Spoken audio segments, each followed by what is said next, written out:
साथ बदलते भारत की शान।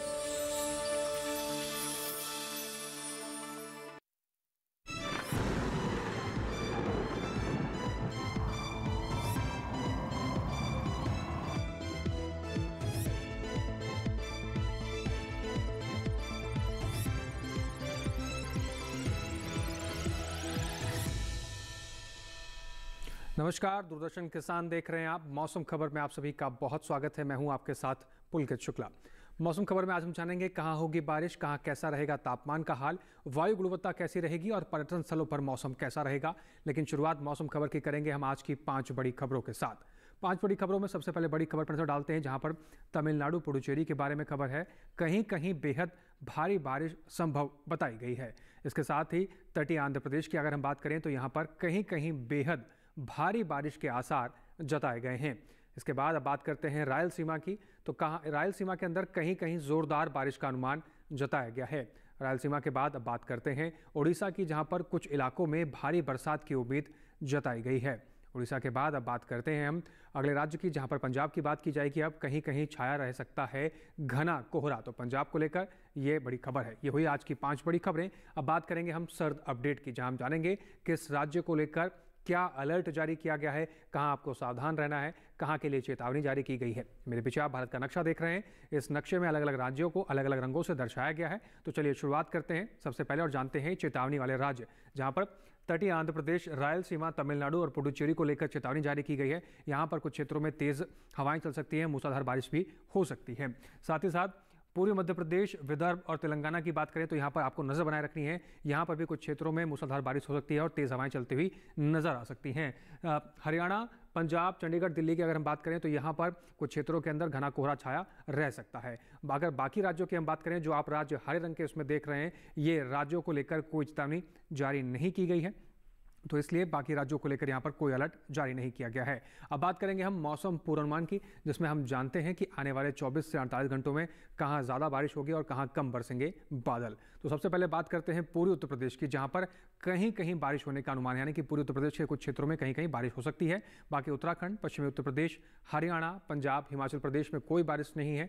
साथ ही साथ लद्दाख, लेह, जम्मू कश्मीर, श्रीनगर, गिलगित में भी कोई बरसात का अनुमान नहीं जताया गया है। पूर्वोत्तर राज्यों पर नजर डालते हैं, जहाँ पर उप हिमालय, पश्चिम बंगाल, सिक्किम, अरुणाचल प्रदेश, असम, मेघालय, नागालैंड, मणिपुर, मिजोरम, त्रिपुरा, यहाँ पर बरसात नहीं है। उड़ीसा में कई जगह बरसात है। बिहार, झारखंड में भी कोई बरसात का अनुमान नहीं लगाया गया है। अधिकतर जगह बरसात की बात करते हैं, जहां पर तटीय आंध्र प्रदेश आप देख सकते हैं, यहाँ पर अधिकतर जगह बरसात होने का अनुमान जताया गया है। अंडमान निकोबार की बात करें तो यहाँ पर भी अनेक स्थानों पर बारिश है। साथ ही साथ लक्षद्वीप की अगर हम बात करें तो कई जगह यहाँ पर बरसात है। तमिलनाडु, रायलसीमा की हम बात करें तो यहाँ पर अनेक स्थानों पर बारिश है। तेलंगाना और भीतरी उत्तर कर्नाटक, दक्षिण कर्नाटक में कहीं कहीं बारिश का है। मध्य भारत की ओर रुख करते हैं, जहाँ पर पूर्वी मध्य प्रदेश, छत्तीसगढ़, विदर्भ, पश्चिमी मध्य प्रदेश, गुजरात, सौराष्ट्र और कच्छ, इन क्षेत्रों के अंदर कहीं कहीं बरसात का अनुमान है। मध्य महाराष्ट्र, कोंकण, गोवा, मराठवाड़ा, पूर्वी राजस्थान, पश्चिमी राजस्थान की अगर हम बात करें तो यहाँ पर इन क्षेत्रों के अंदर कोई बरसात के अनुमान आने वाले 24 से 48 घंटों में नहीं लगाए गए हैं। मौसम की चाल की बात करते हैं, पिछले 24 घंटे में कहाँ कहाँ बारिश दर्ज की गई है, तो आप देख पा रहे हैं अंडमान निकोबार, रायलसीमा, केरल, तमिलनाडु, तटीय आंध्र प्रदेश, भीतरी दक्षिण कर्नाटक के अंदर पिछले 24 घंटे के अंदर बरसात दर्ज की गई है। यानी दक्षिण भारत के इन राज्यों के अंदर पिछले 24 घंटे के अंदर बरसात दर्ज की गई है। दक्षिण भारत के बाद अब बात करते हैं मध्य भारत की, जहां पर पूर्वी मध्य प्रदेश, पश्चिमी मध्य प्रदेश के अंदर पिछले 24 घंटे में बारिश दर्ज की गई है। साथ ही साथ आप देख पा रहे हैं गुजरात में भी पिछले 24 घंटे के अंदर बारिश दर्ज की गई है। यानी कि इन राज्यों के अंदर पिछले 24 घंटे में कुछ क्षेत्रों में बारिश हल्की फुल्की देखी गई है। ये हुई मध्य भारत की बात। अब आगे बढ़ते हैं और मौसम की चाल में आप देखेंगे कि अब जो हमारे पास कितने राज्य थे जिसमें पिछले 24 घंटे में बारिश दर्ज की गई है। फिलहाल मौसम खबर में तमाम जानकारियां और भी जो आपके साथ साझा करेंगे, लेकिन यहाँ रुकना होगा एक छोटे से ब्रेक के लिए। कहीं मत जाइए, बने रहिए दूरदर्शन किसान के साथ।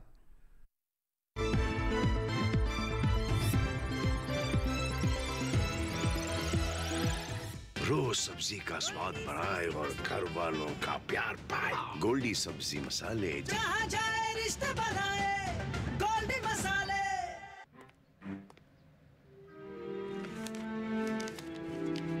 इतनी जल्दी पैसे डबल?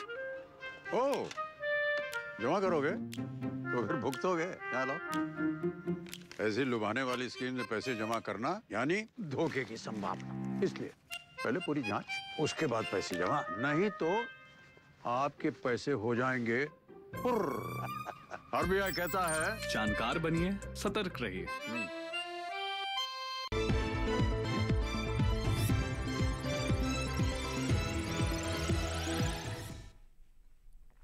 ब्रेक के बाद एक बार फिर से आप सभी का बहुत स्वागत है। आप सभी देख रहे हैं मौसम खबर। मौसम खबर में अब वक्त हो चला है बात करने की तापमान के बारे में। अब हम जानेंगे कि देश के अलग अलग राज्यों में न्यूनतम तापमान का क्या हाल रहा और अधिकतम तापमान का क्या हाल रहा। तो चलिए शुरुआत करते हैं और जानते हैं तापमान का हाल। सबसे पहले हम बात करेंगे न्यूनतम तापमान की, जहाँ पर पूर्वी उत्तर प्रदेश, बिहार, गांगे पश्चिम बंगाल, झारखंड और ओडिशा के अंदर न्यूनतम तापमान 3.1 से 5 डिग्री सेल्सियस सामान्य से ज़्यादा दर्ज किया गया है। इन राज्यों के अंदर न्यूनतम तापमान की स्थिति कुछ इस प्रकार से है जो आपकी टेलीविजन स्क्रीन पर आप देख पा रहे हैं। यहाँ पर न्यूनतम तापमान की स्थिति कुछ इस प्रकार से रही है। आगे बढ़ते हैं, बात करते हैं दक्षिण भारत की ओर, जहाँ पर तेलंगाना, भीतरी उत्तर कर्नाटक, रायलसीमा और तटीय आंध्र प्रदेश पर अगर हम बात करें तो यहाँ पर जो न्यूनतम तापमान की स्थिति है वो कुछ इस प्रकार से है, जो कि 3.1 से 5 डिग्री सेल्सियस सामान्य से ज़्यादा दर्ज की गई है। इसके बाद ही अब बात करते हैं कोंकण और गोवा की, जहां पर न्यूनतम तापमान की स्थिति 5 डिग्री सेल्सियस सामान्य से ज़्यादा दर्ज की गई है। तो यहाँ पर जो न्यूनतम तापमान की स्थिति रही वो कुछ इस प्रकार से दर्ज की गई है। इसके साथ ही अब बात करते हैं मध्य भारत के राज्यों की, जहाँ पर मध्य महाराष्ट्र, मराठवाड़ा, विदर्भ, पूर्वी मध्य प्रदेश, पश्चिमी मध्य प्रदेश और गुजरात। तो यहाँ पर न्यूनतम तापमान 3.1 से 5 डिग्री सेल्सियस सामान्य से ज़्यादा दर्ज किया गया है। न्यूनतम तापमान का हाल इन राज्यों के अंदर कुछ इस प्रकार से रहा है। छत्तीसगढ़ की अगर हम बात करते हैं तो छत्तीसगढ़ में न्यूनतम तापमान 5 डिग्री सेल्सियस सामान्य से ज़्यादा दर्ज किया गया है। न्यूनतम तापमान का हाल छत्तीसगढ़ में कुछ इस प्रकार से रहा है।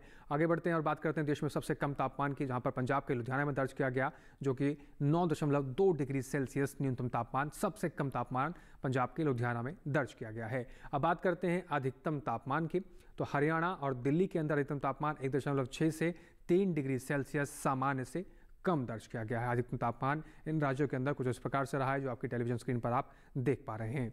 आगे बढ़ते हैं अधिकतम तापमान में और बात करते हैं बिहार, झारखंड, उड़ीसा और तेलंगाना की। तो यहाँ पर अधिकतम तापमान 1.6 से 3 डिग्री सेल्सियस सामान्य से ज़्यादा दर्ज किया गया है। अधिकतम तापमान कुछ इस प्रकार से इन राज्यों के अंदर रहा है। इसके साथ ही पूर्वोत्तर राज्यों पर डालते हैं, जहाँ पर अरुणाचल प्रदेश, मिजोरम, त्रिपुरा, मणिपुर, असम, मेघालय, उप हिमालय, पश्चिम बंगाल और सिक्किम की अगर हम बात करें तो यहाँ पर अधिकतम तापमान 1.6 से 3 डिग्री सेल्सियस सामान्य से ज़्यादा दर्ज किया गया है। अब बात करते हैं गुजरात, सौराष्ट्र, कच्छ, दमन और दीव की। तो यहाँ पर अधिकतम तापमान 1.6 से 3 डिग्री सेल्सियस सामान्य से कम दर्ज किया गया है। आगे बढ़ते हैं और बात करते हैं देश में सबसे अधिक तापमान केरल के पुनालूर में दर्ज किया गया, जो कि 34.8 डिग्री सेल्सियस दर्ज किया गया। देश का सबसे अधिक तापमान इस क्षेत्र में दर्ज किया गया है। इसके साथ ही देश के अन्य हिस्सों के अंदर न्यूनतम और अधिकतम तापमान का क्या हाल रहा, आइए नजर डाल लेते हैं।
तो देश के अलग अलग हिस्सों में न्यूनतम और अधिकतम तापमान का क्या हाल रहा वो आपने जाना। मौसम खबर में और भी जानकारियां आपके साथ साझा करेंगे, लेकिन यहाँ पर रुकना होगा एक छोटे से ब्रेक के लिए। कहीं मत जाइए, बने रहिए दूरदर्शन किसान के साथ।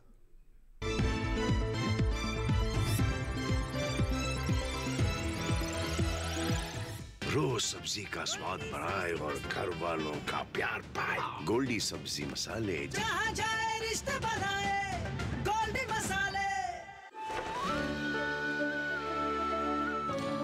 असली हीरो का कंगन कैसे? क्योंकि हमें मिला है एक बेशकीमती तोहफा, जिसकी वजह से हमारी फसल में काफी बढ़त हुई है। मिली एग्रो प्लस से हमारा भरोसेमंद कोरोमंडल लेकर आया है एक खास तकनीक वाला 5 पोषक तत्वों से भरा ग्रोमोर ग्रो प्लस। इसे इस्तेमाल करने से पौधों को मिले अधिक पोषण, जिससे न केवल आपको बम्पर फसल मिले बल्कि मिट्टी भी स्वस्थ और उपजाऊ बने। एक अनमोल तोहफा जो बनाए मिट्टी को सोना और फसल को बेमिसाल।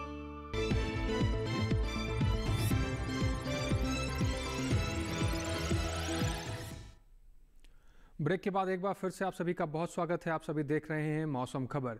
मौसम खबर में अब वक्त हो चला है वायु गुणवत्ता के बारे में बात करने का। इसमें हम जानते हैं कि देश के अलग अलग राज्यों में वायु गुणवत्ता का क्या हाल रहा, किस राज्य के अंदर वायु गुणवत्ता किस श्रेणी में दर्ज की गई है। तो चलिए शुरुआत करते हैं और जानते हैं वायु गुणवत्ता का हाल। सबसे पहले राजधानी दिल्ली की बात करते हैं। गुणवत्ता सूचकांक 319 दर्ज किया गया, यानी यहाँ की हवा खराब की श्रेणी में दर्ज की गई है। बात करते हैं पुणे की। गुणवत्ता सूचकांक 83 दर्ज किया गया है, यानी यहाँ की हवा अच्छे की श्रेणी में दर्ज की गई है। पुणे के बाद अब बात करते हैं मुंबई की, जहां पर गुणवत्ता सूचकांक 123 दर्ज किया गया है, यानी यहाँ की जो हवा है वो संतोषजनक की श्रेणी में दर्ज की जाएगी। कोलकाता की बात करते हैं। गुणवत्ता सूचकांक 186 दर्ज की गई है, यानी यहाँ की भी हवा संतोषजनक की श्रेणी में दर्ज की गई है। अब बात करते हैं लखनऊ की। गुणवत्ता सूचकांक 117 दर्ज किया गया, यानी लखनऊ की भी हवा संतोषजनक श्रेणी में दर्ज की गई है। लखनऊ के बाद बात करते हैं पटना की। गुणवत्ता सूचकांक 310 दर्ज किया गया, यानी पटना की जो हवा है वो भी खराब की श्रेणी में दर्ज की गई है। अब हैदराबाद की बात करते हैं। गुणवत्ता सूचकांक 70 दर्ज किया गया है, यानी हैदराबाद की जो हवा है वो अच्छे की श्रेणी में दर्ज की गई है। हैदराबाद के बाद अब बात करते हैं अहमदाबाद की। गुणवत्ता सूचकांक 127 दर्ज किया गया, यानी अहमदाबाद की जो हवा रही उसकी जो हवा की श्रेणी रही वो संतोषजनक की श्रेणी में दर्ज की गई है। बात करते हैं पर्यटन पूर्वानुमान की, जिसमें हम जानते हैं भारत के प्रमुख पर्यटन स्थलों पर आने वाले 4 दिनों में मौसम कैसा रहेगा। सबसे पहले बात लद्दाख लेह की करते हैं, जहां पर सोमवार, मंगलवार, बुधवार, गुरुवार चारों ही दिन यहाँ पर तेज धूप खिलती हुई नजर आ सकती है। अधिकतम तापमान की हम बात करें तो 4 डिग्री सेल्सियस से लेकर 5 डिग्री सेल्सियस तक अधिकतम तापमान जा सकता है, और न्यूनतम तापमान की अगर हम बात करें तो -8 डिग्री सेल्सियस से लेकर -9 डिग्री सेल्सियस तक न्यूनतम तापमान लेह में आने वाले 4 दिनों में जा सकता है। लेकिन इसके साथ साथ ही चारों दिन यहाँ पर धूप भी खिलती हुई नजर आ सकती है।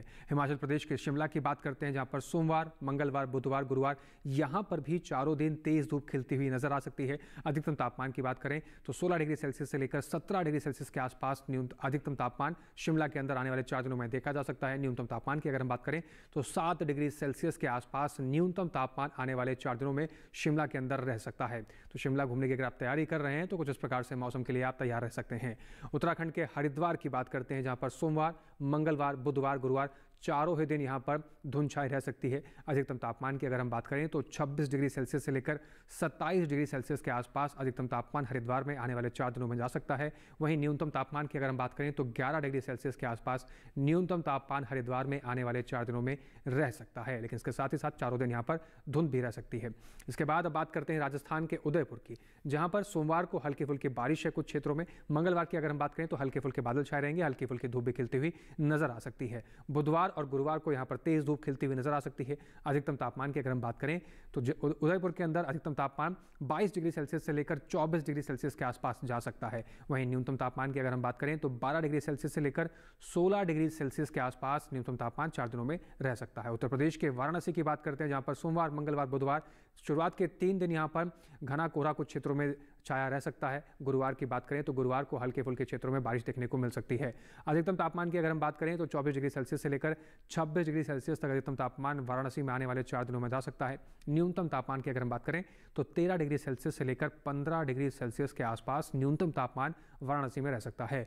नागालैंड के कोहिमा की बात करते हैं, जहां पर सोमवार, मंगलवार, बुधवार शुरुआत के 3 दिन यहाँ पर भी कुछ क्षेत्रों में घने कोहरे छाए रह सकते हैं। वहीं गुरुवार की अगर बात करें तो गुरुवार को हल्के फुल्के बादल छाए रहेंगे, हल्की फुल्की धूप भी खिलती हुई नजर आ सकती है। अधिकतम तापमान की अगर हम बात करें तो 18 डिग्री सेल्सियस से लेकर 20 डिग्री सेल्सियस के आसपास अधिकतम तापमान कोहिमा में आने वाले 4 दिनों में जा सकता है। न्यूनतम तापमान की अगर बात करें तो 8 डिग्री सेल्सियस से लेकर 9 डिग्री सेल्सियस के आसपास जा सकता है। अरुणाचल प्रदेश के तवांग की बात करते हैं, जहां पर सोमवार, मंगलवार, बुधवार शुरुआत के 3 दिन हल्के फुल्के बादल छाए रहेंगे, हल्की फुल्की धूप भी खिलती हुई नजर आ सकती है। वहीं गुरुवार की अगर बात करें तो गुरुवार को हल्की फुल्की बर्फबारी और हल्की फुल्की बारिश भी देखने को मिल सकती है। अधिकतम तापमान की अगर हम बात करें तो 13 डिग्री सेल्सियस से लेकर 14 डिग्री सेल्सियस के आसपास अधिकतम तापमान तवांग में आने वाले 4 दिनों में जा सकता है। वहीं न्यूनतम तापमान की अगर हम बात करें तो न्यूनतम तापमान 1 डिग्री से 4 डिग्री सेल्सियस तक जा सकता है। गोवा के पणजी की बात करते हैं, जहां पर सोमवार, मंगलवार, बुधवार, गुरुवार 4 दिन यहां पर तेज धूप खिलती हुई नजर आ सकती है। अधिकतम तापमान की बात करें तो 33 डिग्री सेल्सियस से लेकर 34 डिग्री सेल्सियस तक अधिकतम तापमान पणजी में जा सकता है। न्यूनतम तापमान की बात करें तो 4 दिन 24 डिग्री सेल्सियस के आसपास न्यूनतम तापमान पणजी में आने वाले 4 दिनों में रह सकता है। पणजी घूमने की अगर आप तैयारी कर रहे हैं तो कुछ इस प्रकार से मौसम के लिए और तापमान के लिए आप तैयार रह सकते हैं। पर्यटन स्थलों में आगे बढ़ते हैं और अब बात करते हैं केरल के कोट्टायम की, जहां पर सोमवार, मंगलवार, बुधवार, गुरुवार शुरुआत के चारों ही दिन यहां पर हल्के फुल्के बादल छाए रहेंगे, हल्की फुल्की धूप भी खिलती हुई नजर आ सकती है। अधिकतम तापमान की अगर हम बात करें तो 35 डिग्री सेल्सियस के आसपास अधिकतम तापमान कोट्टायम में आने वाले 4 दिनों में जा सकता है। वहीं न्यूनतम तापमान की अगर हम बात करें तो 24 डिग्री सेल्सियस के आसपास न्यूनतम तापमान कोट्टायम में आने वाले 4 दिनों में रह सकता है। तो केरल के कोट्टायम जाने की अगर आप तैयारी कर रहे हैं तो कुछ इस प्रकार से मौसम के लिए आप तैयार रह सकते हैं। तमिलनाडु के ऊटी की बात करते हैं, जहां पर सोमवार, मंगलवार, बुधवार, गुरुवार चारों ही दिन ऊटी के अंदर हल्के फुल्के बादल छाए रहेंगे, हल्की फुल्की धूप भी खिलती हुई नजर आ सकती है। अधिकतम तापमान की हम बात करें तो 20 डिग्री सेल्सियस से लेकर 21 डिग्री सेल्सियस के आसपास अधिकतम तापमान ऊटी के अंदर आने वाले 4 दिनों में जा सकता है। न्यूनतम तापमान अगर बताएं तो 12 डिग्री सेल्सियस के आसपास न्यूनतम तापमान चारों ही दिन ऊटी के अंदर रह सकता है। तो अगर आप ऊटी घूमने की तैयारी कर रहे हैं तो कुछ इस प्रकार से मौसम के लिए तैयार रहिए और साथ ही पर्यटन स्थलों के जो मौसम के हाल रहे वो कुछ इस प्रकार से रहे। अब बात करते हैं हम खेती किसानी की, तो खेती बाड़ी के लिहाज से ये समय बेहद महत्वपूर्ण है क्योंकि रबी की फसलों की तैयारी चल रही है। इसके साथ ही कृषि विशेषज्ञों की सलाह से अगर आप फसलों की चुनाव करेंगे तो अच्छी पैदावार ले सकते हैं। आज बिहार और झारखंड के किसानों के लिए विशेषज्ञों की सलाह क्या है, आइए देखते हैं इस विशेष रिपोर्ट में। उत्तर पूर्वी बिहार के जलोढ़ इलाके में इस समय किसान धान की कटाई के बाद फसल को 2 से 3 दिनों तक खेतों में सुखाएं और उसके बाद गहाई करें। इसके अलावा यहाँ रोगों से प्रभावित मिर्च के पौधों को जड़ से उखाड़कर नष्ट कर दें। वहीं उत्तर पश्चिमी बिहार के मैदानी इलाकों के किसान समय से गेहूं और चने की बुवाई कर लें। इसके अलावा यहाँ सब्जियों में निराई गुड़ाई करें। उत्तर पश्चिम बिहार के मैदानी इलाकों में ही प्याज की रुपाई करें। इसके साथ ही प्याज की नर्सरी से खरपतवार साफ करें और उसके बाद खेतों में हल्की सिंचाई करें। दक्षिणी बिहार के जलोढ़ इलाके में समय से बोई गई सरसों में निराई और विरलीकरण करें। इसके साथ ही यहाँ समय से बोई गई गेहूं में खरपतवार नाशक दवाओं का छिड़काव करें। दक्षिणी बिहार के जलोढ़ इलाके में ही किसान फूल गोभी, पत्ता गोभी, ब्रोकली और टमाटर की रुपाई करें। वहीं दक्षिण पूर्वी झारखंड के पठारी इलाके में बैंगन को कीटों के प्रकोप से बचाएं, जबकि मध्य और उत्तर पूर्वी झारखंड के पठारी इलाकों के किसान जल्द से जल्द रबी फसलों के लिए खेत तैयार करें। यहीं चने की बुआई के लिए ऐसे खेतों का चुनाव करें जिसमें जल जमाव की समस्या न हो। इसके अलावा बुआई से पहले किसान खेतों की 2 से 3 बार हल से जुताई करें। यहीं मक्के की उन्नत किस्मों की बुआई के लिए खेत तैयार करें।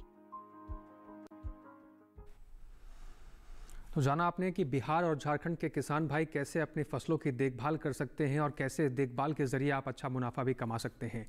इसके अलावा भी बाकी राज्यों के किसान कृषि विशेषज्ञों की सलाह से अगर अपनी फसलों की देखभाल करते हैं तो अच्छी पैदावार ले सकते हैं।